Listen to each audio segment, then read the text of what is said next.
हर खबर पर होगी आपकी पकड़। डाउनलोड कीजिए एबीपी लाइव ऐप। गुरुग्राम के बामडोली गांव में बेहद मामूली सी बात को लेकर हुए विवाद में गोलीबारी हो गई, जिसमें एक युवक को गोली लगी है जबकि उसके दो रिश्तेदार गंभीर रूप से घायल है। तीनों को ही मेदांता हॉस्पिटल में एडमिट करवाया हुआ है। हम इस समय बामडोली गांव में ही मौजूद हैं और ये जो लोग खड़े हुए हैं ये पीड़ित पक्ष है, जिनका कहना है कि उनके परिवार का एक लड़का अपने दो भाइयों का इंतजार कार में बैठकर गांव से थोड़ी सी दूर ही, लगभग 100 मीटर की दूरी पर ही खड़ा हुआ था और वहां पे इंतजार कर रहा था। जहां पर वो खड़ा हुआ था उसके नज़दीक एक घर है, जहां पर एक आकाश उर्फ आशु नाम का व्यक्ति रहता है, जिसका आपराधिक बैकग्राउंड भी बताया जा रहा है। उसके साथ रहने वाले 4-5 लड़के वहां जाकर उससे पूछताछ करते हैं, उसको वहां से जाने के लिए कहते हैं, जिस पर वो युवक बोलता है कि वो अपने दो भाइयों का इंतजार कर रहा है। इसी बात पर वो युवक उससे भिड़ जाते हैं और परिवार जब चीख पुकार सुनता है तो मदद के लिए जाता है, जिसके बाद ये खूनी संघर्ष शुरू हो जाता है। पूरा वाकया क्या है, परिवार के लोगों से बात करते हैं। सर, क्या नाम है आपका और जो कल झगड़ा हुआ है वो किसके साथ हुआ था? राजकुमार नाम है मेरा। ये आकाश और दो भाई हैं, ये आज़ाद सिंह के लड़के। इनका बैकग्राउंड थोड़ा सा उसमें है, क्रिमिनल में है। अच्छा, और जो है ना, इन लोगों ने बदमाश पाले हुए हैं यहाँ, जो आते जाते गांव वासियों को भी, हर आदमी को, गांव के आदमी गांव के बाहर बैठे हैं या खड़े हैं, वो उसके चक्कर में जो है ना सबको परेशान भी करते हैं। लोगों को पूछते रहते हैं, भाई तुम क्यों खड़े हो, क्या है क्या नहीं है। अरे गांव के लोग गांव में खड़े नहीं रहेंगे तो कहाँ होंगे। हर आदमी को छेड़ते हैं। कल क्या हुआ था? हमारे दो बच्चे वहाँ बैठे थे स्कूल के सामने, और वहाँ उन्होंने जो है ना उनको जाके उनके साथ बदतमीजी की, फिर मारपीट की। तो हम लोग गए यहाँ से, हमें पता लगा कि भाई ऐसे ऐसे बच्चों को मार रहे हैं कोई। हम गए वहाँ, जाके हमने उनको धमकाया, सटकाया, फिर उनको कहा, तो उनको हमारा पता नहीं बुरा लगा क्या।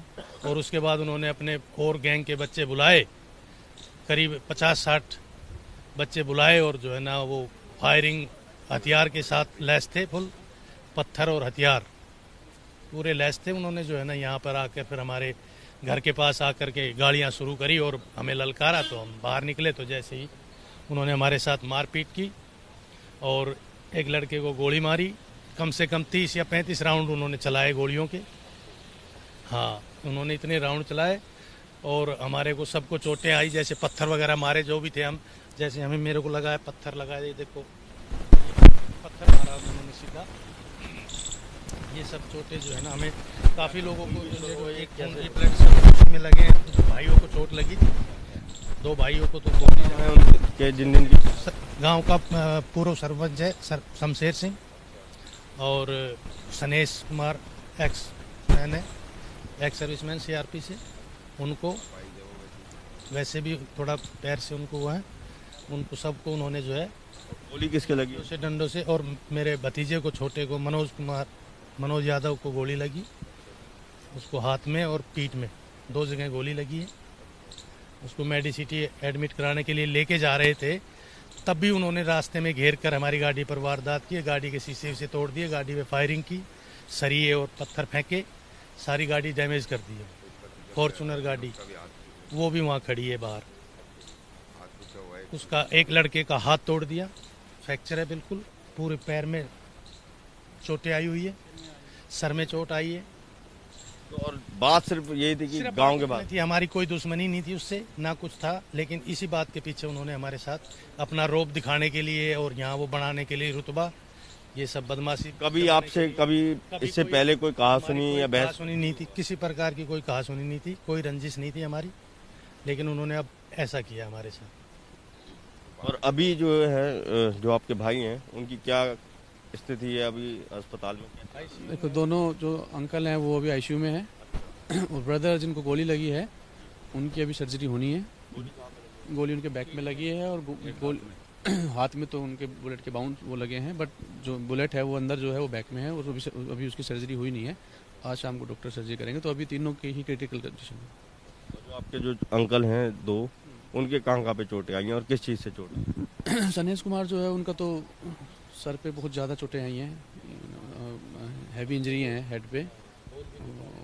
वो अभी तक उनसे बातचीत भी नहीं हो पा रही, बोल नहीं पा रहे हैं। और जो दूसरे हैं एक्स सरपंच जो है, उनको भी चोटें काफ़ी आई हैं, उनके पूरे शरीर में भी। अभी डॉक्टर से बात हुई थी, इंटरनल ब्लीडिंग वगैरह भी हो रही है, तो पूरी फ्रैक्चर्स वगैरह हैं पैर पे और पीछे बैक पे। और ये कितने बजे की घटना थी कल रात को, कितने बजे बाद? देखिए शुरुआत 9 साढ़े 9 हुई थी। उसके बाद जब हम लोग वापस आ गए थे तो फिर वो 10-15-20 मिनट बाद दोबारा आए वो। तो ये आप ये मान के चलो 9 साढ़े 9 बजे के आसपास ही चीज़ रात को। फिर आपने पुलिस को कॉल करा था या जैसे खुद आप अस्पताल ले गए? नहीं, हमने 3-4 बार 100 नंबर पर ट्राई किया, फ़ोन बिजी आ रहे थे, कुछ आ रहे थे। फिर हमने इधर उधर से करके कॉल तो कर दिया था, बट इतना टाइम नहीं, पुलिस उस टाइम तक नहीं आई थी और चोट ज़्यादा लग गई थी, तो हम खुद ही हॉस्पिटल ले गए थे। इवन जब हॉस्पिटल लेके जा रहे थे तो एक गाड़ी को उन्होंने बीच में रोक भी लिया, उस पर भी फायरिंग की, उसके भी शीशे तोड़ दिए, वो गाड़ी भी बिल्कुल डैमेज कर दी है। तो जब हॉस्पिटल ले जाते वक्त भी उन्होंने रोकने की कोशिश की। अभी जो ये आरोपी हैं वो कहाँ, अभी गांव में ही है क्या है, या पुलिस ने उन्हें पकड़ लिया? वो वारदात के बाद से ही यहाँ से फरार है। वो इवन उसकी फैमिली और उसके जो अमूमन 20-30-40 लड़के रहते हैं यहाँ, सभी लोग वारदात के बाद से ही यहाँ से फरार है। तो ये आपने पूरी वारदात सुनी कि किस तरीके से एक बेहद मामूली सी बात जो कि बात में बात भी नहीं थी, उस पर विवाद शुरू हुआ और उसके बाद ये खूनी संघर्ष में बदल गया। अभी सुरक्षा के लिए जो है ये परिवार का घर ये है, बैठक है ये सामने, जहां पर कल रात को भी कुछ लोग परिवार के ही और गांव के ही लोग बैठे हुए थे, जैसे अभी बैठे हुए आपको दिख रहे हैं। और यहाँ पे अभी फिलहाल आप देख सकते हैं कि पुलिस की जिप्सी भी यहाँ तैनात कर दी गई है सुरक्षा के लिए। सबसे बड़ी बात मैं आपको यहाँ दिखाना चाहूँगा कि जब यहाँ पे लाठी डंडों से और गोलियों से लोगों को घायल किया गया, उन पर वार किया गया, तो ये आप देख सकते हैं खून के निशान अभी भी हैं। घायलों को जब अस्पताल ले जाने के लिए यहाँ से गाड़ी की तरफ ले जाया जा रहा था, तो ये आप देख सकते हैं ये खून के निशान आगे गली तक भी हैं।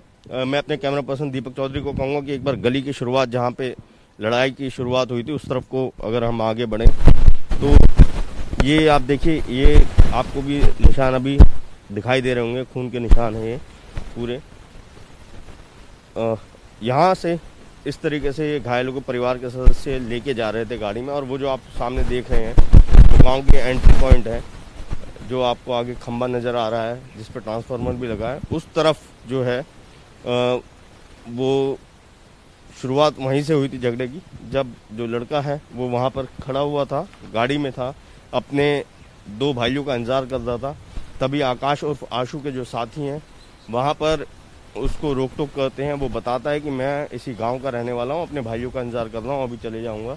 लेकिन आशु के जो साथी हैं उनको ये बात नागवार गुजरती है और इसी बात को लेकर वो उससे झगड़ा शुरू कर देते हैं। और फिर जो भी हुआ वो आपने सुना, परिवार के लोगों ने बताया है। फिलहाल अभी पुलिस ने इसमें FIR दर्ज कर ली है और जो आरोपी हैं वो फरार हैं। अब देखने वाली बात यह होगी कि पुलिस उन्हें कब तक पकड़ पाती है, क्योंकि आकाश उर्फ आशु जो है उसका आपराधिक बैकग्राउंड है। जब वो स्कूल में था तो उसने अपने स्कूल में ही एक बच्चे का मर्डर कर दिया था, जिसके बाद वो जुवेनाइल होम में भी रह के आया है और उसके बाद से उसके आपराधिक दुनिया में एंट्री हो गई थी और उसका अपराध करने का सिलसिला जारी है। दरअसल ये जो लड़ाई झगड़ा है ये बेहद छोटी सी बात पर हुआ था। इसी गांव में रहने वाला सुमित अपनी फॉर्च्यूनर कार में यहाँ पर खड़े हुए अपने 2 भाइयों का इंतजार कर रहा था। यहीं से नज़दीक में यहाँ से दूसरा मकान अगर हम दिखाएंगे, गांव की शुरुआत में होते ही ये जो मकान है दूसरे वाला, ये आकाश उर्फ आशु का मकान है, जहाँ पर आकाश के साथ उसके कम से कम 20-25 दोस्त हरदम यहाँ बैठे रहते हैं। वो लोग कल रात में भी यहाँ पर बैठे हुए थे। उन्होंने जब सुमित को गाड़ी के अंदर बैठे हुए देखा तो उसमें से 2-3 लड़के वहाँ उसके पास गए और उससे पूछा कि क्यों खड़ा है। सुमित ने बताया कि मैं इसी गांव का रहने वाला हूँ और अपने 2 भाइयों का इंतजार कर रहा हूँ, हमें जाना है, मैं अभी चले जाऊँगा। ये घर जो आप देख रहे हैं सामने, ये आकाश उर्फ आशु का है। ये बताने के बावजूद सुमित से उन लड़कों ने कहा कि तू यहाँ से चले जा। उसने बोला बस जा ही रहे हैं, मेरे भाइयों को आने दो। इस बात को लेकर उनके बीच कहासुनी हुई और उनके बीच में बहस होनी शुरू हो गई। इतने में सुमित के जो 2 भाई हैं वो भी वहाँ पर आ गए और शोर शराबा होने लगा, मारपीट शुरू हो गई। जिसके बाद आकाश उर्फ आशु के जो दोस्त थे वो भी वहाँ पहुँचे। शोर सुनकर सुमित के घर से भी जो उसके परिजन हैं वो आ गए। यहाँ पर दोनों पक्षों के बीच में लड़ाई झगड़ा हुआ। उसके बाद दोनों पक्ष को गांव वालों ने शांत करवाकर अपने अपने घर भेज दिया। थोड़ी देर बाद आकाश और उसके साथी लाठी डंडों से लैस होकर उनके घर की तरफ पहुंचते हैं और फिर फायरिंग भी करते हैं, लगातार फायरिंग करते हैं। जैसा कि गांव वालों का दावा है और जो पीड़ित परिवार है उनका दावा है, कम से कम 25-30 राउंड गोलियां चलाई जाती हैं, जिसमें से एक गोली मनोज नाम के एक लड़के को भी लगती है और बाकी उसके 2 चाचा को लाठी डंडों से चोटें मारी गई हैं। झगड़े का कारण सिर्फ यही बताया जा रहा है कि गाड़ी में खड़े होकर सुमित अपने 2 भाइयों का वेट कर रहा था, जो आकाश और उसके साथियों को नागवार गुजरा और यहाँ से कुछ दूरी पर गाड़ी खड़ी होती है।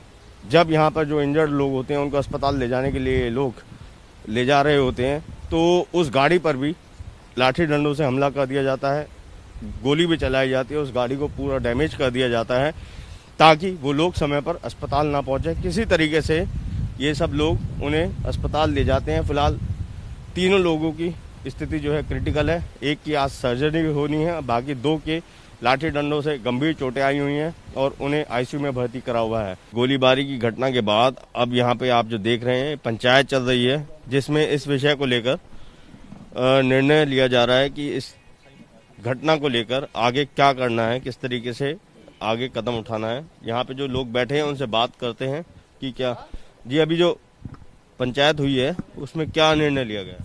निर्णय ये लिया गया है जी, पंचायत की समिति से एक दरखास्त दी जाएगी एसपी को और ये कमिश्नर साहब को, इनको एप्लीकेशन देंगे कि भाई गांव का जो है ये जो जिस तरह की घटना है ये गांव के लिए बहुत खतरनाक है, सबके लिए ये है और इसका समाधान किया जाए। जो मुख्य आरोपी इसमें बता रहे हैं आकाश नाम का लड़का है, उस पर बता रहे हैं पहले भी मुकदमे दर्ज है। पहले भी उस पर मुकदमा था, वो सजा काट के आया है और जो है ये 10-11 साल से जो है उसके वो है चल रही है उसका। तो अभी आप लोगों ने जो भी ये निर्णय लिया है आगे किस तरीके से? भाई ये पंचायत समिति की बात है कि आगे एप्लीकेशन देंगे, यहाँ झगड़ा होते रहे। बस पहले भी कभी हुआ है इस लड़के का जो आकाश है, पहले भी बात है।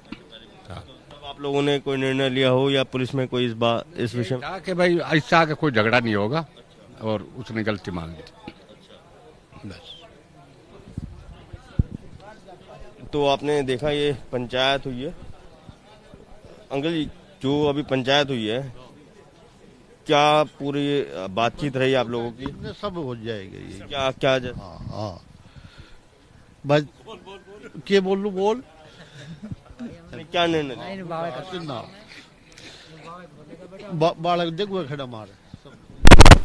चलिए जो यहाँ पे लोग हैं अभी पंचायत हुई है तो इन लोगों शायद कुछ लोग किसी वजह से कैमरे पर अपनी बात नहीं रखना चाह रहे हैं।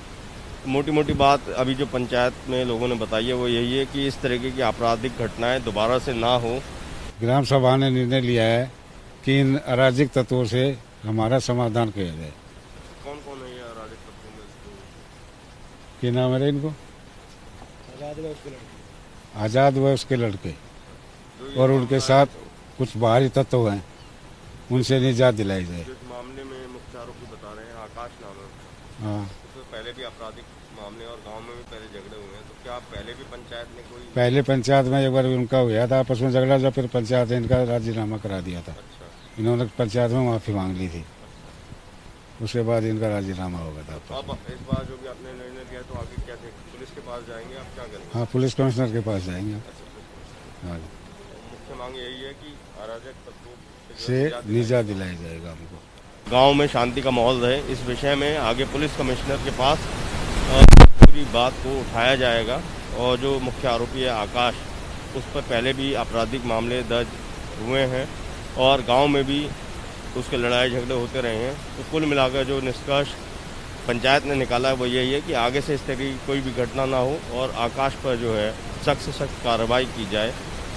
अब देखने वाली बात है कि पुलिस इसमें किस तरीके से आगे एक्शन लेती है। कैमरा पर्सन दीपक चौधरी के साथ Abhishek Rawat, ABP news. ABP news आपको रखे आगे।